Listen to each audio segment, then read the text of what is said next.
सुखदेव स्वामी कहते हैं, बोले राजन, एक दिन इधर मामा कंस ने एक खिलौना और भेजा, एक दैत्य और आया जिसका नाम है बकासुर।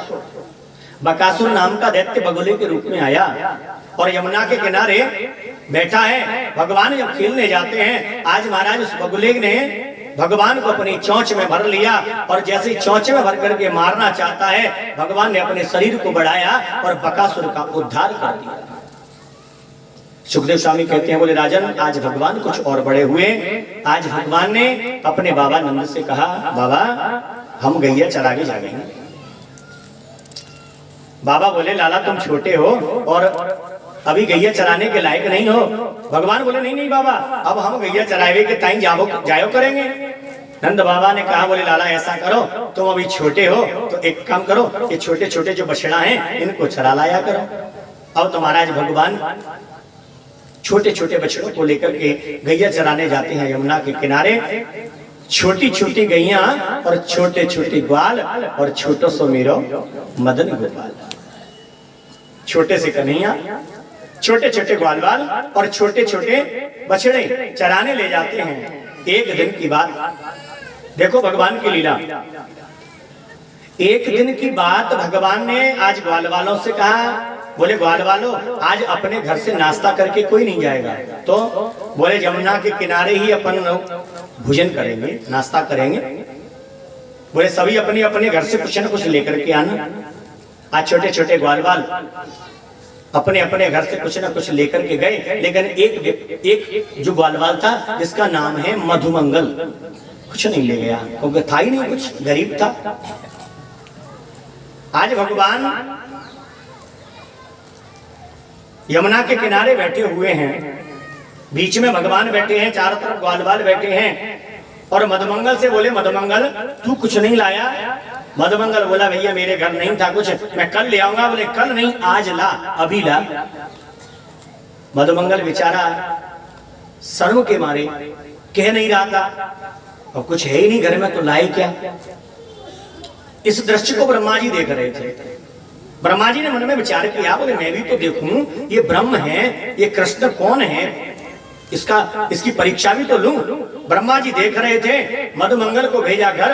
आज मधुमंगल अपने घर गया, अपनी मैया से कहा, बोले मैया मेरे लाला को आज जो कन्हैया है ना, वो किसी न सबके घर से कुछ न कुछ लाने के लिए कह रहा है, मैया मैं क्या ले जाऊं, और मुझे उसने भेजा है। मधुमंगल की मैया बोली, लाला मेरे घर में कुछ नहीं है, केवल 4 दिन की खट्टी कड़ी रखी है, उसको ले जा। आज मधुमंगल उस खट्टी कड़ी को लेकर के आया, मन में विचार कर रहा है, अगर मैं कन्हैया को दूंगा तो कन्हैया क्या सोचेगा। एक झाड़ी के पीछे छुप करके उस कड़ी को पी रहा था। महाराज जब चोरी से कोई वस्तु पी जाती है, दूध हो या दही हो या रबड़ी हो, चोरी से पियो तो सरसर की आवाज जरूर आती है। भाई जल्दी जल्दी पीनी पड़ती है ना, तो सरसर आवाज आती है। अब चोरी से जब पी रहा था, सरसर की आवाज आई। कन्हैया ने देखा, बोले झाड़ियों के पीछे कौन है। दौड़ करके गए तो देखा मधुमंगल कड़ी पी रहा है, और जब तक भगवान पहुंचते तब तक वो कड़ी पी चुका था। लेकिन जल्दबाजी में क्या हुआ, वो कड़ी कुछ फैल गई और भगवान ने उसका पान किया। भगवान ने उसका पान कर लिया। इसको ब्रह्मा जी देख रहे थे। ब्रह्मा जी ने देखा, बोले जो दूसरों का झूठा खाने वाला इन ग्वाल वालों का झूठा खा रहा है, ये परमात्मा नहीं हो सकता, परीक्षा ली जाए। महाराज इधर बछड़ों को चुरा लिया और बछड़ों को चुरा करके ब्रह्मलोक में ले गए। भगवान ने देखा बछड़े दिखाई नहीं दे रहे, बछड़ों को देखने गए, तब तक ब्रह्मा जी ने ग्वाल वालों को चुरा लिया और ग्वाल वालों को ले गए। सुखदेव स्वामी कहते हैं, बोले राजन ग्वाल वाल नहीं है, बछड़े भी नहीं है। आज भगवान ने ध्यान लगा करके देखा, बोले ओहो ब्रह्मा जी परीक्षा लेने के लिए आए हैं। आज भगवान ने क्या किया, अपने स्वरूप से ही बछड़े बनाए और अपने स्वरूप से ही ग्वालवाल बनाए, और वही लीला चल रही है। 1 वर्ष हो गया। 1 वर्ष बाद ब्रह्मा जी ने मन में विचार किया, बोले अब तो देख आओ, मर गया होगा। ब्रह्मा जी आए, देखा तो वही लीला चल रही है, वही ग्वालवाल, वही बछड़े, वही कन्हैया, और लीला चल रही है। ब्रह्मा जी दौड़ करके ब्रह्मलोक में गए तो देखा बछड़े ग्वालवाल वहां सो रहे हैं, अक्षत अवस्था में पड़े हुए। फिर दौड़ करके आए, जब तक ब्रह्मा जी इधर आए तब तक कन्हैया पहुंच गए ब्रह्मलोक, ब्रह्मा जी का वेश बना करके। और द्वारपालों से कहा, बोले देखो बहुरूपिया ब्रह्मा बहुत घूम रहे हैं, अंदर मत आने देना, कोई भी आए तो अंदर मत आने देना। और बैठे अंदर सिंहासन पर। ब्रह्मा जी लौट करके गए, द्वारपालों ने कहा कहां जा रहे हो? अरे बोले मैं तुम्हारा स्वामी हूं। अरे बोले हमारे स्वामी तो अंदर बैठे हैं, तुम तो बहुरूपिया हो। ब्रह्मा जी बोले ये क्या हो गया? ब्रह्मा जी ने कहा भैया क्या मैं तुम्हारे स्वामी से मिल सकता हूँ? बोले हाँ मिल सकते हो। ब्रह्मा जी अंदर गए तो देखा सामने सिंहासन पर मुरली वाला बैठा हुआ है, भगवान से प्रार्थना कर रहे हैं ब्रह्मा। भगवान बोले नहीं ब्रह्मा, मैं यहां तेरी प्रार्थना स्वीकार नहीं करूंगा, तो जहां तूने अपराध किया है वहीं पर तेरी प्रार्थना स्वीकार होगी। आज ब्रह्मा जी वहां पर आए, भगवान आए, भगवान के चरणों में ब्रह्मा गिरे और प्रार्थना कर रहे हैं, प्रभु मुझे क्षमा कर दो, मैंने आपका अपराध किया है, मुझसे आपका अपराध हो गया है। एवमेतेषु देवेषु चिरं ध्यात्वा च आत्मनः सत्या ते कतरेनेति ज्ञातुनेस्ते कथंचन। प्रभु मैंने आपका अपराध किया है, मैंने आपको ग्वाल वालों को चुराया है, प्रभु मुझे क्षमा कर दो, मैं आपको पहचान नहीं पाया, मैंने समझा कोई ग्वाला है, मैंने इसलिए परीक्षा ले ली। ब्रह्मा जी बोले, ब्रह्मा जी ने जब स्तुति की, भगवान बोले ब्रह्मा तुमने बहुत बड़ा अपराध किया है, ये अपराध क्षमा करने योग्य नहीं है, ये अपराध क्षमा करने योग्य नहीं है। ब्रह्मा जी कहते हैं प्रभु मेरी एक विनती है, अगर मेरा दूसरा जन्म हो तो इस ब्रजमंडल में हो, चाहे मुझे लता पत्रादि बना देना, धूल का कण बना देना, बंदर बना देना, कुछ भी बनाना, लेकिन बनाना वृंदावन। प्रभु मैं वृंदावन में मेरा दूसरा जन्म हो। इस तरह ब्रह्मा जी ने स्तुति की। भगवान ग्वाल बाल और बछड़ों को लेकर के आए। सुखदेव स्वामी कहते हैं, बोले राजन आज जंगल के अंदर एक दैत्य आया जिसका नाम है अघासुर। अघासुर नाम का दैत्य अजगर के रूप में रहता है। अजगर के रूप में आया। आज भगवान जब बछड़े चराने जा रहे हैं, अजगर ने क्या किया, अपना नीचे का होठ पृथ्वी से लगा रखा है, ऊपर का होठ आकाश से लगा रखा है। ग्वाल वालों ने देखा, बोले गुफा बहुत अच्छी है, चलो देख के आते हैं। गए, जैसे ही उसके मुंह में पैर रखा, जीव के ऊपर पैर रखा, अरे बोले गुफा में तो गद्दे बिछे हैं, गुदगुदे, दांत भी लगे थे। बोले इसमें कोई संत लोग रहते होंगे, उन्होंने ये खूंटी लगा दी है, कोई मिलने आए तो अपना सामान इन पे टांग दे। खूंटियों पर सामान टांगा। भगवान कहते बोले भैया इस गुफा नहीं है, इसके अंदर मत जाओ। ग्वाल वाल नहीं सुन रहे हैं, ग्वाल वाल तो चले गए अजगर के मुख में। और जैसे ही अजगर के मुख में गए, भगवान ने सोचा जब मेरे ग्वाल वाल इसके अंदर चले गए तो मैं बाहर रह करके क्या करूंगा। भगवान भी अजगर के मुख में गए, अजगर ने अपना मुंह बंद कर लिया और आज भगवान ने अपने रूप को आग का गोला बनाया और इतना बढ़ाया कि अजगर का शरीर फट गया और भगवान बाहर निकल करके आए। आज अघासुर का उद्धार किया मेरे गोविंद ने। बोले भक्तवत्सल भगवान की। अघासुर का उद्धार हुआ। आज नंद बाबा ने गोकुल में विचार किया, बोले इस गोकुल में उत्पात ज्यादा होने लगे हैं, नहीं हो तो इस गोकुल को त्याग दिया जाए, छोड़ दिया जाए। तो बोले कहाँ चलें? आज अपने छकड़ाओं में, अपनी गाड़ियों में सामान रख करके भगवान को लेकर के नंद बाबा सभी ब्रजवासी गोकुलवासी चले। चलते चलते एक वन में पहुंचे जहाँ तुलसी ही तुलसी लगी हुई है, वृंदा। तुलसी का नाम है वृंदा। तुलसी का जो वन है, वृंदावन में पहुंचे। भगवान ने इशारा कर दिया, बोले यहीं रहेंगे। आज सभी लोग वृंदावन के अंदर पहुंच गए। धन्यम वृंदावनम तेनो भक्ति नृत्यति यत्र चः। वो वृंदावन धन्य है जहां भक्ति निवास करती है। वृंदावन की गेल में मुक्ति पड़ी बिल खाए और मुक्ति कहे गोपाल सो मेरी मुक्ति कराए। वृंदावन के अंदर जो मुक्ति है ना, वो भी भगवान से कहती है, बोले मेरी मुक्ति करा दो। तो भगवान क्या कहते हैं, बोले पड़ी रहो जा गेल में साधु संत सब जाएं और उड़ उड़ रज मस्तक लगे सहज मुक्ति है जाए। देवी इस वृंदावन की रज में पड़ी रहो, साधु संत निकल करके जाएंगे और तुम्हारी मुक्ति हो जाएगी। धन्यम वृंदावनम तेन भक्ति नृत्य यत्र च, वो वृंदावन धन्य है जहाँ बड़े बड़े संत निवास करते हैं। आज भी भगवान निवास करते हैं वृंदावन के अंदर। जो मधुवर नाम का आश्रम है वहां पर आज भी भगवान रास करते हैं। आज भी भगवान नित्य प्रति वहां रास करने आते हैं। भगवान की लीलाओं को कोई जान नहीं सकता। वृंदावन के अंदर रोजाना मंगला होती थी, भगवान की 4 बजे आरती होती। लेकिन एक समय बिहारी जी के अंदर एक चौकीदार था।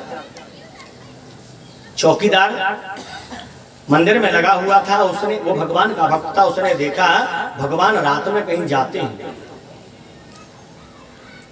एक दिन वो चौकीदार भगवान के पीछे पीछे गया, देखा यमुना की किनारे भगवान गोपियों के साथ में रास कर रहे हैं। और रास करते करते प्रातः काल का समय हुआ 4 बजे का। भगवान ने देखा, बोले मंगला का समय हो गया। दौड़े भगवान की पैरों की पायल खुल गई, छूट गई। उस चौकीदार ने उठा के रख ली। मंदिर में भगवान प्रवेश कर गए। प्रातः काल 4 बजे का समय, चौकीदार अपने स्थान पर आकर के खड़ा हो गया। पुजारी जैसे ही आया मंदिर खोलने के लिए, चौकीदार ने मना कर दिया, मंदिर मत खोलना। क्यों? भगवान अभी अभी सोए हैं, भगवान अभी अभी सोए हैं, मंदिर मत खोलना। पुजारी ने कहा, क्या कह रहे हो तुम? बोले अभी अभी सोए हैं। बोले कहाँ गए से भगवान? बोले भगवान ने आज पूरी रात यमुना के किनारे रास किया है। बोले तुम्हारे पास प्रमाण क्या है? बोले भगवान की ये पायल। मंदिर खोल करके देखा तो भगवान के पैर में एक पायल नहीं है। उस दिन से मंगला आरती बंद हो गई। सिर्फ साल में हो एक दिन मंगला है, केवल एक दिन मंगला होती है साल में, अक्षय तृतीया की। उस दिन से भगवान के जो पट हैं 4 बजे नहीं खुलते, 8 बजे खुलते हैं। क्योंकि भगवान रास करते हैं। प्रातः काल 4 बजे आकर के जब मंदिर में प्रवेश करते हैं, उसके बाद मंगला को बंद कर दिया गया। 8 बजे भगवान का मंदिर खुलता है बिहारी जी का। तो धन्य है वो वृंदावन जहाँ आज भी परमात्मा निवास करते हैं। आज हम जो आपके सामने बैठे हैं ना, ये भी वृंदावन की ही देन है, वृंदावन की ही कृपा है। वृंदावन के अंदर संतों की उस आश्रमों में हमने कुछ समय, ज्यादा नहीं, कुछ समय निकाला। उन संतों की कृपा से ही आज हम इस गद्दी पर बैठने के लायक हुए हैं। इस गद्दी पर हर व्यक्ति नहीं बैठ सकता। इस गद्दी पर बैठने का अधिकार हर व्यक्ति को नहीं है। इस गद्दी पर बैठने का अधिकार केवल उसी को है जिसने परमात्मा को ध्याया होगा, जिस पर परमात्मा की कृपा होगी। जब तक परमात्मा की कृपा नहीं हो सकती, इस गद्दी पर अभिमान से कोई नहीं बैठ सकता। अभिमान से जो इस गद्दी पर बैठा है, भगवान ने उसका अभिमान नष्ट किया है। तो धन्यम वृंदावनम तेनो भक्ति नृत्य यत्र च, वो वृंदावन धन्य है जहाँ आज भी भक्ति निवास करती है। भगवान ने आज वृंदावन में अपना निवास बनाया। वृंदावन में निवास कर रहे हैं मेरे गोविंद। सुखदेव स्वामी कहते हैं, बोले राजन, आगे की लीलाएं भगवान करते हैं। आज भगवान और बड़े हुए और गैया चराने जाते हैं। गैया चरा करके सायंकाल लौट करके आते हैं। एक दिन भगवान ने मन में विचार किया, बोले हमारी ये यमुना है वो दूषित है। यमुना का जो जल है वो दूषित हो गया है, इसको शुद्ध करना है। तो बाल वालों से कहा, बोले कल हम गैया चराने नहीं जाएंगे। तो बोले कल प्रातः काल हम एक खेल खेलेंगे, लेकिन बलराम भैया को नहीं ले चलेंगे। क्यों नहीं लेके बलराम भैया को? क्योंकि बलराम भैया शेषनाग के अवतार हैं और जिसका उद्धार करना है वो भी कालिया नाग है। कालिया नाग का उद्धार करना है। और कहीं ऐसा न हो कि बलराम भैया साथ में हो और अपनी जाति का कहीं प्रभाव आ जाए, कहीं जाति के लिए बलराम भैया क्रोधित हो जाएं, तो हम लीला नहीं कर पाएंगे। इसीलिए बलराम भैया को नहीं ले गए। और आज प्रातः काल हुआ, अपने ग्वाल वालों के साथ में कालीदेव पर पहुंच गए। और कालीदेव पर जाकर के आज मेरे कन्हैया खेल खेल रहे हैं, गेंद का खेल खेल रहे हैं। और महाराज गेंद का खेल खेलते खेलते आज भगवान ने ऐसा टोल मारा, ऐसा बल्ला घुमाया, महाराज वो गेंद कालीदेव में चली गई। काली देखा जल दूषित था। कैसे दूषित था? उसमें कालिया नाग रहता था, वो जल पूरा जहरीला हो गया। उसके ऊपर से कोई भी पक्षी निकलता वो मर जाता, जल पी लेता वो मर जाता। भगवान आज उसको शुद्ध करने के लिए यहाँ पर आए और जानबूझ करके गेंद को जमुना में फेंक दिया। अब गेंद थी मधुमंगल की। मधुमंगल बोला, भैया मुझे गेंद चाहिए, लाला मुझे गेंद चाहिए। भगवान बोले, देख भैया मैं घर जाकर के तुझे गेंद दे दूंगा। बोले नहीं अभी चाहिए, यही चाहिए। भगवान बोले, देख लाला कोई बात नहीं है, मैं घर जाकर के गेंद दे दूंगा। मधुमंगल बोला नहीं नहीं यही चाहिए। भगवान कदम्ब के पेड़ पर चढ़ गए। मधुमंगल से बोले, लाला देख मान जा, मैं घर जाके गेंद दे दूंगा, एक के बदले 2 दे दूंगा। मधुमंगल बोला नहीं यही चाहिए। आज भगवान एक डाली पर पहुंचे, देख लाला मान जा नहीं तो मैं इस जमुना में कूद जाऊंगा। मधुमंगल बोला, जमुना में कूद चाहे कुछ भी कर, मुझे गेंद ला के दे। और भगवान ने छलांग लगाई और जमुना में प्रवेश कर दिया। अब तो महाराज जैसे ही यमुना में प्रवेश मेरे गोविंद ने किया, ग्वाल वाल रोने लगे और रो करके मैया यशोदा के पास में आए। मैया तेरा लाला यमुना में कूद गया है। अब तो मैया यशोदा रोती रोती आई और मैया यशोदा रोती रोती हुई कह रही हैं, काली देह पर खेलन आयो री मेरो बारो शोक नैया। काली देह पर खेलन आयो री मेरो बारो शोक नैया। रो रही हैं मैया यशोदा और रोते हुए तो कह रही हैं, मेरा लाला इस काली देह पर खेलने के लिए आया। और महाराज काली देह पर आकर के क्या किया लाला ने? बोले रेशम की पट गेंद बनाई और चंदन बल्ला लायो री मेरो बारो शोक नैया। चंदन का बल्ला लाया, रेशम की गेंद बनाई और यहाँ खेलने आ गया। मुझे क्या पता था कि मेरा लाला जमुना में कूद जाएगा। आज जमुना में जब भगवान कूदे हैं, सभी ग्वाल वाले जमुना के किनारे पर खड़े हैं और रो रहे हैं और प्रार्थना कर रहे हैं कि हमारा लाला लौट आए। इधर भगवान यमुना में पहुंचे। कालिया नाग सो रहा है। कालिया नाग सो रहा है। नागिनों ने देखा और नागिनों ने देखकर के श्याम से कहा, लाला नीलमणि तुम कौन हो और यहाँ कैसे आए हो? भगवान बोले, मैं मैया यशोदा नंद बाबा का पुत्र हूँ और अपनी गेंद लेने आया हूँ। नागिन बोली, लाला तू यहाँ से चला जा, नहीं तो ये कालिया नाग तुझे खा जाएगा। भगवान बोले, मैं इसी के लिए यहाँ आया हूँ, जाओ अपने पति को जगा दो। नागिन बोली, महाराज हम नहीं जगा सकती, हम नहीं जगा सकती।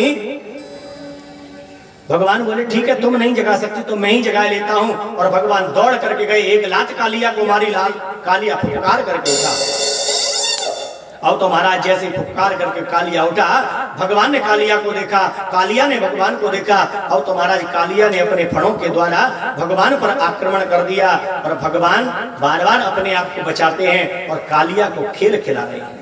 कभी भगवान उसकी पकड़ में आ जाते हैं, कभी छूट जाते हैं और खेल खिलाते खिलाते आज भगवान उसके फन के ऊपर चढ़ गए और फन के ऊपर चढ़ करके आज भगवान नृत्य कर रहे हैं। कालिया जिस फन को उठाता है भगवान उसी फन को दबा देते हैं। तांडव गति मुंडन पर नाचत बनमाली, पम पम पम पग पटकत फम फम फम फनन पर बिम बिम बिम बिनति करत नाग वधुधारी।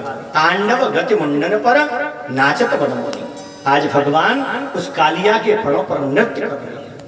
कालिया जिस फन को उठाता है भगवान उसी को दबा देते हैं। अब तो महाराज कालिया के मुख से रक्त निकलने लगा है। आज नागिन जो है विनती करती है, प्रभु हमारे पति को छोड़ दो, इससे अपराध हो गया है, इसे छोड़ दो।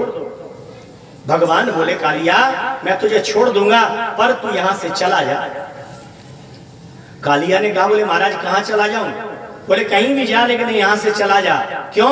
बोले तूने इस यमुना के जल को दूषित कर दिया है, ये यमुना का जल जहरीला हो गया है, इससे हमारी गाय जो है वो इस जल को पीती हैं, मर जाती हैं, पक्षी इस यमुना के ऊपर से निकलते हैं, मर जाते हैं, इसलिए हे कालिया तू इसको छोड़ करके चला जा। आज कालिया ने कहा, प्रभु ये बताइए हमको बनाया किसने? बोले मैंने। हमारे अंदर जहर भरा किसने? बोले मैंने। हमारे अंदर ये भाव, ये डसने का भाव दिया किसने? बोले मैंने। तो प्रभु अब आप ही बताइए, जब सारा काम आपने किया है तो फिर हम अपने स्वभाव को कैसे छोड़ दें? भगवान दो ही जगह हारे हैं, एक कालिया के यहाँ और एक बाली के यहाँ। बाली ने भी यही प्रश्न किया था, कारण कवन नाथ मोहि मारा, मैं बैरी सुग्रीव प्यारा। महाराज क्या कारण है जो तुमने मुझे मारा है? मैं बैरी हो गया, सुग्रीव प्यारा हो गया। प्रभु मेरा तो तुमसे कोई बैर नहीं था। तो वहां भगवान बता नहीं पाए, जवाब नहीं दे पाए। भगवान केवल दो ही जगह हारे हैं भक्तों से, एक बाली के यहाँ, एक काली के यहाँ। कालिया नाग के यहाँ भी भगवान ने कहा सब मैंने किया है, लेकिन कालिया मैं तुझसे ये नहीं कहता कि तू अपने स्वभाव को छोड़ दे, क्योंकि स्वभाव छोड़ने पर क्या होता है। एक संत थे, एक संत जहाँ रहते थे वहां एक नाग रहता था, एक सर्प, और रोजाना बच्चों को डराता। बच्चे डर के मारे आश्रम पर नहीं आते। एक दिन उस संत ने उस नाग को, उस सर्प को चेला बना लिया और कहा, बोले देख किसी को डसना नहीं, किसी को खाना नहीं, शांत स्वभाव से रहना। सर्प बोला ठीक है महाराज, शांत स्वभाव से रहूंगा। अब तो महाराज जब वो शांत हो गया सर्प, तो बच्चे आते उसमें डंडे मारते, कभी उससे खेलते, कभी उसकी पूंछ पकड़ लेते, कभी मुंह पकड़ लेते। गुरुजी की आज्ञा थी, सर्प कुछ बोलता नहीं। अब तो महाराज क्या करते बालक, उस सर्प को लेते, पेड़ पर लटकाते और झूला झूलते।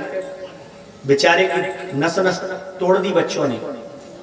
एक दिन गुरुजी लौट करके आए, गुरुजी ने देखा सर्प को बेचारा मरणांत अवस्था में पड़ा हुआ है। गुरुजी ने कहा, बोले बेटा तुझे क्या हो गया? बोले गुरुजी आपने ही तो कहा था किसी को डसना मत, किसी को खाना मत। अब मैंने डसना छोड़ दिया है, तो बच्चे मेरे साथ में खेल खेलते हैं, मुझको पेड़ पर लटकाते और झूला झूलते हैं। गुरुजी बोले बेटा मैंने तुझे से डसने की मना किया था, फुफकारने के लिए मना थोड़ी किया था। फुफकारने के लिए मना नहीं किया था, केवल डसने के लिए मना किया था। भगवान कहते हैं कालिया मैं तुझसे ये कहता हूं, तू यहां से चला जा, मेरी यमुना को शुद्ध कर दे। कालिया बोला महाराज कहां जाऊं? अरे बोले रमणक द्वीप चला जा, रमणक द्वीप चला जा, रमणक द्वीप में जाकर के तू निवास कर। कालिया बोला महाराज रमणक द्वीप में जाऊंगा तो मुझे गरुण खा जाएगा, क्योंकि गरुण का बैर है, गरुण का बैर है। कद्रु और विनता दो कश्यप ऋषि की पत्नी थी। महाराज एक दिन दोनों में होड़ हो गई, कद्रु और विनता में दोनों में होड़ हो गई। विनता के गरुण, कद्रु के सर्प होड़ हो गई। सूर्य के घोड़े श्वेत हैं और एक ने कहा बोले काले हैं। कद्रु ने कहा काले हैं, विनता ने कहा बोले श्वेत हैं। महाराज कद्रु ने अपने पुत्रों को आदेश दिया, वो जाकर के सूर्य के घोड़ों से लिपट गए। प्रातः काल जब सूर्य नारायण का उदय हुआ तो देखा सूर्य के घोड़े काले हैं, तो विनता दासी बन गई। जब गरुण जी ने अपनी माता से पूछा, बोले माँ तुम दासी क्यों बनी हो? तब उन्होंने बताया। तो पूछा, बोले माँ तुम्हारा दासत्व तो नष्ट कैसे होगा? तो नागों ने कहा, बोले अगर तुम हमें अमृत ला करके दे दो तो हमारा, तुम्हारी माता का दासत्व तो नष्ट हो जाएगा, दासी से हट जाएंगे। गरुण भगवान गए, इंद्र के यहाँ से अमृत लेकर के आए, नागों को दे दिया। और महाराज नागों को जैसे ही दिया, पीछे से इंद्र आया और अमृत का कलश ले गया। अब अपनी मैया का दासत्व नष्ट किया। उसी दिन से गरुण नागों को खाने लग गए। अब नाग जाति समाप्त होने लगी। मन में विचार किया, नागों ने मीटिंग की, बोले ऐसे तो गरुण हमारी जाति को नष्ट कर देगा, तो बोले ऐसा करो नियम बना लो, एक दिन एक जाएगा, दूसरे दिन दूसरा जाएगा, और नियम बना लिया। अब कालिया नाग का नंबर आया गरुण के पास जाने का, तो कालिया गरुण के पास न जाकर के और यमुना में आ गया। कालिया कहता है, बोले महाराज अगर मैं वहां गया तो मुझे छोड़ेंगे नहीं, गरुड़ खा जाएंगे। भगवान बोले अब गरुड़ तुझसे कुछ नहीं कहेंगे, क्योंकि तुम्हारे सिर के ऊपर मेरे चरण का चिन्ह बना हुआ है। तुम रमण द्वीप के लिए चले जाओ। आज कालिया अपने फनों पर उठा करके भगवान को और किनारे पर छोड़ते हैं और रमण द्वीप के लिए चले जाते हैं। इस तरह भगवान ने कालिया नाग के द्वारा यमुना को शुद्ध कराया। बोले भक्तवत्सल भगवान की। रात्रि का समय हो गया, भगवान वहीं पर शयन कर रहे हैं सभी ग्वाल वालों के साथ, सभी ब्रजवासियों के साथ में। महाराज इधर कंस ने 2 दैत्य भेजे, उन्होंने आग लगा दी आकर के, और आग लगा दी। अब तो महाराज जब रात्रि का समय, चारों तरफ से आवाज आने लगी, हमें बचाओ हमें बचाओ। भगवान ने सभी ब्रजवासियों से कहा, बोले ब्रजवासियों अपनी आंखों को बंद कर लो। आज आंखों को बंद कर लिया है और भगवान अग्नि का पान कर गए हैं। सुखदेव स्वामी कहते हैं, बोले राजन भगवान ने आज अग्नि का पान किया, सभी ब्रजवासियों को उस दावा नल से बचाया, उस अग्नि के प्रकोप से बचाया।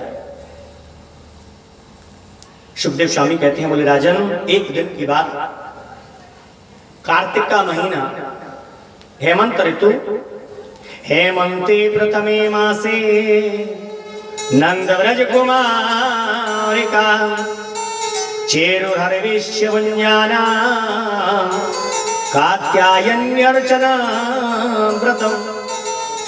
हेमंत ऋतु के प्रथम महीना कार्तिक के महीने में प्रातः काल स्नान किया जाता है 4 बजे, कार्तिक स्नान जिसको बोलते हैं। ब्रज की गोपियां कार्तिक स्नान करने जाती हैं, प्रातः काल 4 बजे जल में स्नान करती हैं, लेकिन निर्वस्त्र होकर के स्नान करती हैं। भगवान ने देखा, बोले ये निर्वस्त्र होकर के स्नान करती हैं, ये करने तो पुण्य जाती हैं लेकिन साथ में पाप भी करती हैं। और कार्तिक स्नान करती, गौरी मैया की मूर्ति बनाती और प्रार्थना करती कात्यायनी मैया से, बोले कात्यायनी महामाये महायोगेन धीश्वरी नंद गोपसुतम देवी पति में कुरुते नमः। हे कात्यायनी मैया, हम तुम्हारी पूजा कर रही हैं और तुम्हारी पूजा करने से हमें केवल एक ही फल मिले, जो नंद के लाला हैं वो हमारे पति हो जाएं, ये प्रार्थना करते हैं। एक दिन भगवान कृष्ण ने मन में विचार किया, बोले इनको ज्ञान देना चाहिए, इनको समझाना चाहिए। प्रातः काल 4 बजे का समय, गोपियां जल में स्नान कर रही हैं निर्वस्त्र होकर के। भगवान कदम्ब की डाली पर आकर के बैठ गए और वस्त्रों को चुरा लिया। भगवान ने वस्त्रों को चुरा लिया और डाली पर बैठ गए। गोपियों ने स्नान किया, स्नान करने के बाद में जब बाहर निकलना चाहा, देखा वस्त्र नहीं है किनारे पर। आपस में सोच रही हैं, हमारे वस्त्र कहाँ चले गए, हमारे वस्त्रों को कौन चुरा करके ले गया, अब हम बाहर कैसे निकलें। भगवान ने अपनी सुंदर मुरली का वादन किया। भगवान सुंदर मुरली बजा रहे हैं और मुरली का वादन सुनकर के आज गोपियों ने देखा, कन्हैया तुम यहाँ? बोले हाँ गोपियों। बोले हमारे वस्त्रों को दे दो। भगवान बोले ये वस्त्र तुम्हारे नहीं हैं। तो बोले ये वस्त्र तो अप्सराओं के हैं। बोले देखो कन्हैया मजाक मत करो, वस्त्रों को दे दो। भगवान बोले ये तुम्हारे वस्त्र नहीं है, मैं तुम्हारे वस्त्रों को क्यों चुराऊंगा। गोपियां बोली देखो लाला। अब एक गोपी बोली देख लाला वस्त्र दे दे, नहीं तो हम मैया से जाके शिकायत करेंगे। भगवान बोले चली जाओ, कर आओ शिकायत, लेकिन अब जाएं कैसे। प्रार्थना की हाथ जोड़ करके, प्रभु हमारे वस्त्रों को दे दो। भगवान बोले पहले वायदा करो। काय का वायदा? बोले आज के बाद कभी निर्वस्त्र होकर के जल में स्नान नहीं करोगे। क्यों? बोले जल में निर्वस्त्र होकर के स्नान करना वरुण देवता का अपमान होता है, और तुम कर तो कात्यायनी की पूजा रही हो लेकिन वरुण का अपमान कर रही हो। इसीलिए वायदा करो आज के बाद कभी जल में निर्वस्त्र होकर के स्नान नहीं करोगी। गोपियों ने कहा बोले महाराज नहीं करेंगे, अब तो हमारे वस्त्रों को दे दो। भगवान बोले बाहर निकल आओ, अपने अपने वस्त्रों को ले जाओ। अब गोपियां मन में सोच रही हैं, बोले बाहर जाएं कैसे। भगवान ने कहा बोले जब तुम मुझे पति रूप में मानने के लिए यहां प्रार्थना कर रही हो तो कम से कम मेरी बात को मानो, आज के बाद जल में स्नान मत करो। आज भगवान ने गोपियों के वस्त्रों को वापस किया। गोपियों ने बाहर निकल करके भगवान को प्रणाम किया। अच्छा एक बात, कई लोग कहते हैं भगवान ने वस्त्र चुराए, लेकिन भगवान ने वस्त्र नहीं चुराए। भगवान ने वस्त्रों को नहीं चुराया। अब आप लोग कह रहे होंगे पंडित जी अभी अभी तो आप कह रहे थे, अभी अभी आप ही कह रहे थे कि भगवान ने वस्त्र चुराए, लेकिन मैं ही मना कर रहा हूं कि भगवान ने वस्त्रों को नहीं चुराया। भगवान ने चुराया अविद्या रूपी वस्त्रों को चुराया, अविद्या अज्ञान रूपी वस्त्रों को चुराया, ये सांसारिक वस्त्रों को नहीं चुराया। अज्ञान रूपी वस्त्रों को चुराया भगवान ने और गोपियों को ज्ञान रूपी वस्त्र प्रदान किए। बोले गोपियों हम करते तो अच्छा है लेकिन हो बुरा जाता है। हम करते तो अच्छा है लेकिन बुरा हो जाता है। क्यों हो जाता है? कि हमें जानकारी नहीं होती किसी बात की, अनजाने में हम उस बात को न जानते हुए और उसको प्रमाण मान करके, जैसे प्रमाण मतलब किसी भी बात को अपने मन से मान लेना, शास्त्र का कोई प्रमाण नहीं है, शास्त्र का कहीं कोई प्रमाण नहीं है, लेकिन किसी भी बात को अपने मन से मान लेना, अपने मन में किसी बात का प्रमाण मान लेना ही हम प्रमाण मान लेते हैं, वो है अविद्या, वो है अज्ञान। और अज्ञान के कारण हम कर तो अच्छा रहे हैं लेकिन हो बुरा जाता है। जैसे हम मंदिर में जाते हैं, मंदिर में जाकर के यहाँ तो मूर्तियां अंदर हैं जहाँ ताला लगा हुआ है, पहुंच नहीं पाते हम लोग, लेकिन कई जगह जहाँ मंदिर खुले हैं वहाँ क्या होता है, हमारे भाई लोग जाते हैं हनुमान जी के मंदिर में और लोटा में जल ले जाते हैं, हनुमान जी के सिर से चढ़ाते हैं, हनुमान जी के सिर पे चढ़ाते हैं। क्यों? हनुमान जी ने वस्त्र पहन रखे हैं, हनुमान जी ने श्रृंगार कर रखा है, हमारे जल चढ़ाने से वो श्रृंगार खराब हो रहा है। नहा धोकर के श्रृंगार करके कोई व्यक्ति बैठा हो, उसके ऊपर हम जल डाल दें, क्या वो प्रसन्न होगा? नहीं होगा, नाराज होगा। अब नाराज होगा तो हमें फल नहीं देगा। तो कुछ ऐसी अविद्याएं हैं, कुछ ऐसा ज्ञान है। अरे भगवान के मंदिर में जाओ, भगवान के चरणों में जल चढ़ाओ। हमारी माताएं जाती हैं मैया के मंदिर में, महाराज मैया के मंदिर में जो माताएं पूजा करने जाती हैं, वह मैया के दर्शन करो, वो मैया कहीं लाल, कहीं पीली, कहीं हरी, कहीं हमारी मैया जाती हैं। अरे महाराज मैंने तो यहाँ तक देखा है लोग भोग लगाने जाते हैं, दीवार पर जो चित्र बना है लड्डू में से या बर्फी में से, उसमें तो थोड़ा सा लिया, दीवार में जो चित्र बना उसमें मुंह में चिपका दिया, बोले भगवान खाएंगे। भाव तो नहीं है खिलाने का, चिपकाने से भगवान खाएंगे? तो मूर्तियों को इतना बिगाड़ दिया जाता है, किस कारण से? केवल अविद्या के कारण, केवल अज्ञान के कारण। उन मूर्तियों को ऐसा लगता है मानो तो ये मूर्ति है ही नहीं। कई जगह भगवान शंकर की मूर्ति, परिवार पूरा बैठा है। अब देखो अविद्या, अज्ञान क्या है। पूरी भगवान की परिवार बैठा है, पार्वती जी बैठी हैं, गणेश जी बैठे हैं, कार्तिकेय जी बैठे हैं, नंदीश्वर बैठे हैं और शंकर जी।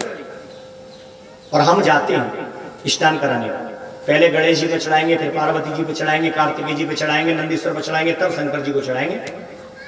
अब आपको ये नहीं पता है कि पार्वती जी वस्त्र धारण किए बैठी हैं, आपने तो जल चढ़ा दिया और जल चढ़ाने के बाद क्या आपने वस्त्र बदले? नहीं बदले। क्या आपने उनको शरीर को साफ किया कपड़े से? नहीं किया। कई जगह देखा है मूर्तियों में काई लग जाती है। क्यों? वो वस्त्र गीले होते रहते हैं और सड़ते रहते हैं। क्या भगवान प्रसन्न होंगे? नहीं होंगे। अरे शंकर जी पे जल चढ़ाओ, पार्वती जी पे क्यों चढ़ा रहे हो? अगर पार्वती जी पे चढ़ाना है, गणेश जी पे चढ़ाना है तो सामने चढ़ाओ, सिर पे क्यों चढ़ा रहे हो? तो भगवान ने केवल इसी अविद्या रूपी वस्त्रों को चुराया, अज्ञान रूपी वस्त्रों को चुराया। जो अज्ञान वश हम करते हैं, उस अज्ञान रूपी वस्त्रों को भगवान ने चुराया। भगवान ने कभी वस्त्रों को नहीं चुराया।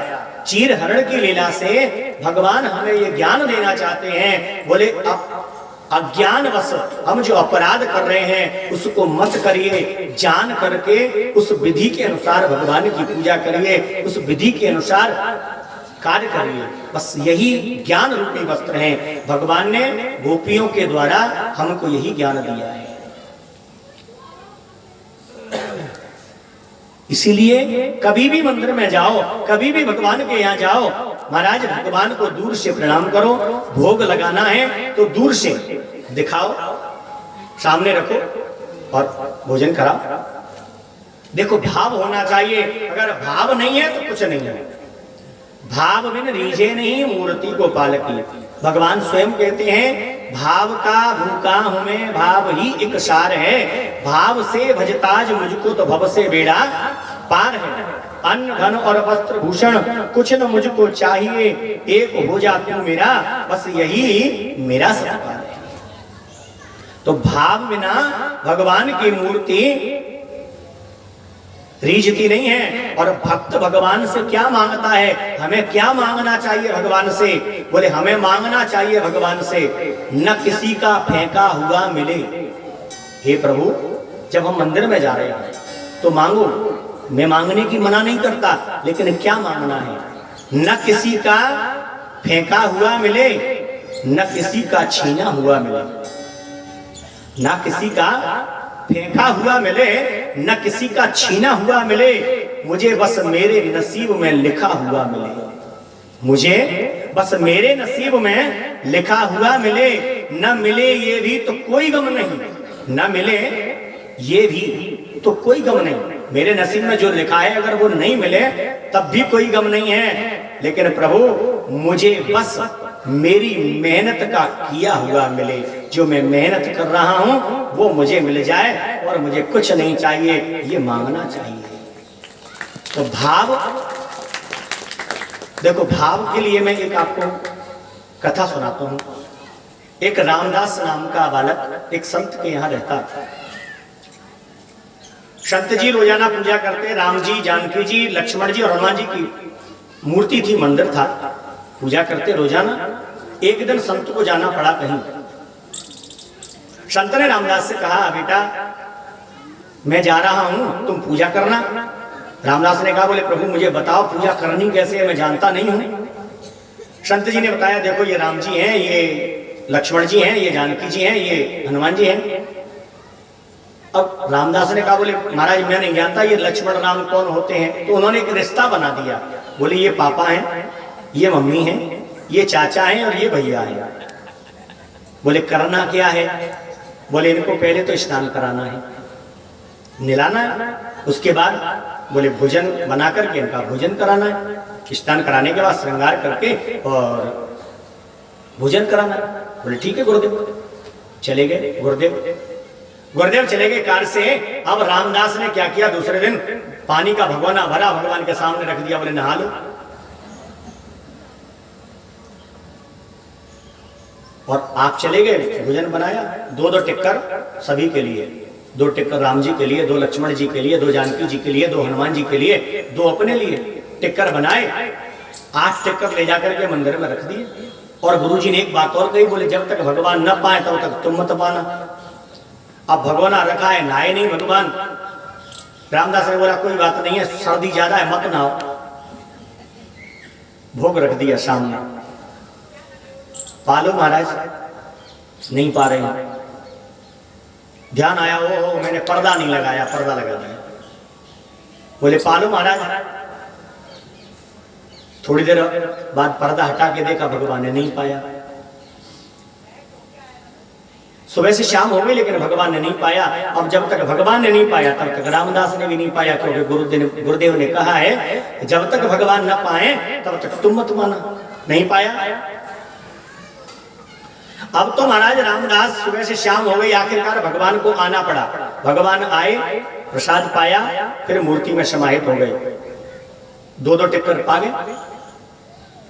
दूसरे दिन रामदास ने मन में विचार किया, बोले 2 टिक्कर कम पड़ते होंगे, तो दूसरे दिन 4 टिक्कर बनाए। 4 टिक्कर सबके लिए, 4 अपने लिए। और रोजाना का वही नियम, पानी का भगोना रख देते, भगवान नहा लेते, प्रसाद लगा देते, भगवान पा लेते। अब दूसरे दिन 4 भी पा गए। तीसरे दिन 6 टिक्कर बनाए, भगवान 6 भी पा गए। रामदास ने कहा, बोले इनकी तो भूख बढ़ती जा रही है, ऐसे मैं कहां तक बनाऊंगा। मंदिर में गया, बोले देखो प्रभु, देखो पापा जी मुझ पे नहीं बनता, तुम यहाँ बैठे बैठे क्या कर रहे हो, मम्मी क्या कर रही है, भोजन बनाओ। मुझ पे नहीं बनता, तुम्हारी तो भूख बढ़ती जा रही है। अब तो महाराज राम जी आ गए, राम जी सफाई कर रहे हैं आश्रम की, लक्ष्मण जी लकड़ी ला रहे हैं, हनुमान जी सब्जी ला रहे हैं और जानकी जी भोजन बना रही हैं। चलता रहा। एक दिन गुरुजी आए, रात्रि का समय था, रात्रि में आए गुरुजी। रात्रि में आकर के अपनी कुटिया में चले गए। रामदास ने देखा गुरुजी आ गए। प्रातः काल गया मंदिर में और मंदिर में जाकर के कहा, बोले सुनो आज गुरुजी आ गए हैं, एक आदमी का भोजन ज्यादा बनेगा। और रामदास बैठा है आराम से। प्रातः काल हुआ, गुरुजी अपनी कुटिया में भजन कर रहे हैं। भगवान आए, भगवान ने भोजन बनाया। भोजन बना करके भगवान ने पाया, रामदास को पवाया, गुरुजी के लिए थाली लगा के रख दिया, चले गए। गुरुजी के लिए भोजन पहुंचा। रामदास, सेवा ठीक ठाक चल रही है? बोले हाँ गुरुजी, सेवा बढ़िया चल रही है। बोले कोई कमी तो नहीं है? बोले नहीं। तो बोले कोई व्यवस्था में कमी? बोले नहीं गुरुजी, मम्मी आती है, खाना बनाती है, चाचा जी आते हैं, लकड़ी लाते हैं, और भैया आते हैं, सामान ले आते हैं, भोजन बनता है, खा लेते। गुरुजी बोले पापा मम्मी चाचा भैया कौन? अरे बोले जो आप बता गए थे वही। गुरुजी ने मन में विचार किया, बोले रामदास क्या कह रहे हो तुम? बोले हाँ गुरुजी, सही कह रहा हूं मैं। बोले क्या मुझे दर्शन करा सकते हो? बोले हाँ गुरुजी। तो बोले गुरुजी आप कुटिया से बाहर नहीं निकलना। गुरुजी कुटिया के अंदर, रामदास ने जाकर के भगवान से कहा। भगवान आए, भोजन बनाया, भोजन बना के भोजन पाया, गुरुजी के लिए थाली लगी। गुरुजी देख रहे हैं कुटिया में से झांक करके क्या हो रहा है। रामदास बैठा है आराम से, भगवान भोजन बना रहे हैं। भोजन बना करके जैसे ही मंदिर में जाने लगे, गुरुजी ने पैर पकड़ लिए, प्रभु इस 4 दिन में तुमने रामदास को दर्शन दे दिया और मुझे अभी तक दर्शन नहीं दिया। भगवान बोले गुरुदेव तुम्हारे अंदर वो भाव नहीं है जो रामदास के अंदर है। रामदास के अंदर जो भाव है वो तुम्हारे अंदर नहीं है। तुम्हारे अंदर जिस दिन वो भाव आ जाएगा तुम्हें भी दर्शन हो जाएगा। तो भगवान कहते हैं भाव का भूखा हूं मैं, भाव ही एक सार है। भाव से भजता जो मुझको तो भव से बेड़ा पार। भव से बेड़ा, भव से बेड़ा पार जभी होगा जब वो भाव हमारे अंदर आएगा। इसीलिए हमेशा अपने मन को भगवान के चरणों में लगाओ।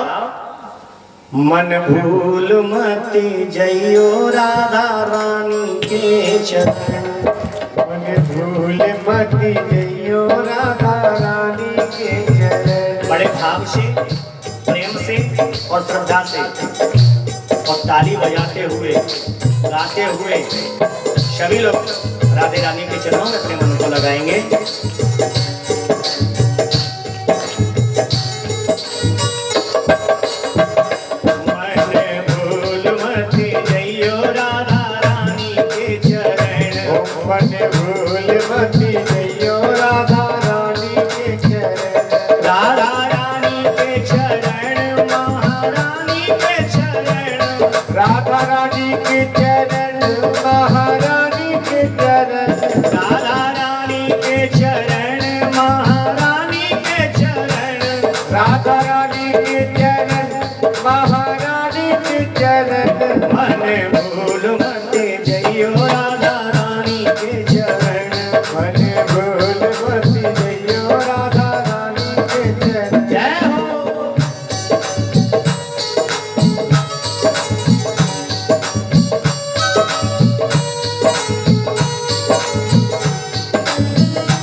किशोरी